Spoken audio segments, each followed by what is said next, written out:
রাত তখন ৩টে। মৌসুমী বাথরুমে মুখ ধুচ্ছিল। হঠাৎ আয়নাটা ঝাপসা হয়ে গেল।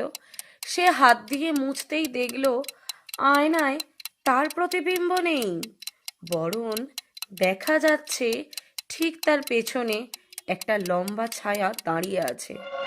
ভয়ে ঘাড় ঘুরিয়ে তাকালো, কিন্তু পেছনে কেউ নেই। আবার আয়নায় চোখ ফেলতেই প্রতিবিম্বটা ধীরে ধীরে হাসলো, কিন্তু মৌসুমী তো হাসছে না। আয়না থেকে কণ্ঠস্বর ভেসে এলো, তুই তো রোজ আমার মুখ নিয়ে বেঁচে আছিস, আজ একটু আমায় বাঁচতে দে। হঠাৎ আয়নার ভেতর থেকে একটা হাত বেরিয়ে এলো। আর পরদিন বাড়ির লোক বলল, মৌসুমী সারা রাত আয়নার সামনে দাঁড়িয়েছিল চুল আঁচড়াতে আঁচড়াতে, কিন্তু সেই আয়নায় আর কাউকে দেখা যায় না। যদি গল্প ভালো লেগে থাকে প্লিজ চ্যানেলটা সাবস্ক্রাইব করে দিও, আর লাইক শেয়ার কমেন্ট করতে ভুলো না। Thank you.